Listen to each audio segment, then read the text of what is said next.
Ishan Kishan talented player, అందులో ఎలాంటి doubt లేదు. సయ్యద్ ముస్తాక్ అలీ టోర్నీలోనూ తాను డైనమైట్ నని ఇషాన్ కిషన్ మళ్లీ ప్రూవ్ చేసుకున్నాడు. కెప్టెన్గా, బ్యాటర్గా జార్ఖండ్ జట్టును ముందుండి నడిపించాడు. ఫైనల్లోనూ ఒత్తిడి లేకుండా అలవోకగా ఆడేశాడు. భారీ షాట్లతో విరుచుకుపడ్డాడు. హర్యానా బౌలర్లను ఉతికేస్తూ మెరుపు సెంచరీ కొట్టాడు. 45 బంతుల్లోనే 101 పరుగులు సాధించాడు. ఇందులో ఏకంగా 10 సిక్స్లు 6 ఫోర్లు ఉన్నాయి. 206కు పైగా స్ట్రైక్ రేట్తో ఇషాన్ కిషన్ పరుగులు పోటెత్తించాడు. దీంతో జార్ఖండ్ 20 ఓవర్లలో 262 పరుగులు సాధించింది. ఆ తర్వాత హర్యానా 193 పరుగులకు పరిమితమైంది. జార్ఖండ్ తొలిసారి సయ్యద్ ముస్తాక్ అలీ ట్రోఫీని సొంతం చేసుకుంది. బ్యాటర్గా, కెప్టెన్గా ఇషాన్ కిషన్ ఇప్పుడు హాట్ టాపిక్ అవుతున్నాడు. టోర్నీలో 511 పరుగులతో ఈ యంగ్ ప్లేయర్ టాపర్గా నిలిచాడు. సయ్యద్ ముస్తాక్ అలీ ట్రోఫీ ఫైనల్లో సెంచరీ కొట్టిన తొలి కెప్టెన్ గాను రికార్డుల్లోకి ఎక్కాడు. సయ్యద్ ముస్తాక్ అలీ ట్రోఫీలో రాణించిన ఇషాన్ కిషన్ మళ్లీ టీమిండియా తలుపులు బద్దలు కొడతాడా లేదా అనేది ఆసక్తికరంగా మారింది.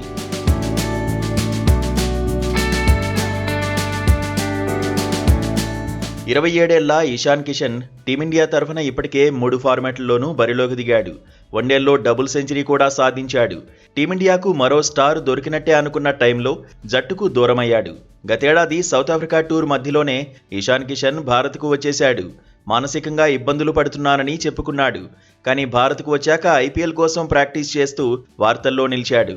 సౌత్ ఆఫ్రికా టూర్ మధ్యలోనే భారత్కు వచ్చిన ఇషాన్ అలా ఐపీఎల్ కోసం ప్రాక్టీస్ చేయడం పెద్ద దుమారమే రేపింది.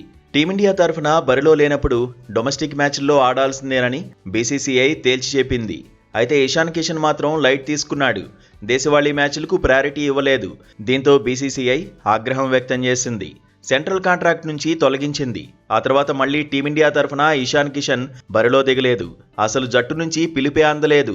ఆ తర్వాత దేశవాళీల్లో మళ్లీ ఇషాన్ బరిలోకి దిగాడు. సెంట్రల్ కాంట్రాక్ట్ను తిరిగి దక్కించుకున్నాడు. కానీ టీమిండియాలోకి రాలేకపోయాడు. ఇప్పుడు సయ్యద్ ముస్తాక్ అలీ ట్రోఫీలో మెరుపులు మెరిపించడంతో త్వరలోనే భారత్ జట్టులోకి వస్తాడనే చర్చ జరుగుతోంది. టీ20 వరల్డ్ కప్కు ఎంపిక చేయాలనే డిమాండ్స్ కూడా వినిపిస్తున్నాయి. మొత్తంగా ఆట తీరుతో సెలెక్టర్లకు కూడా ఇషాన్ కిషన్ సందేశమైతే పంపించాడు. మరి సెలెక్టర్లు ఎలాంటి నిర్ణయం తీసుకుంటారనేది ఆసక్తి రేపుతోంది.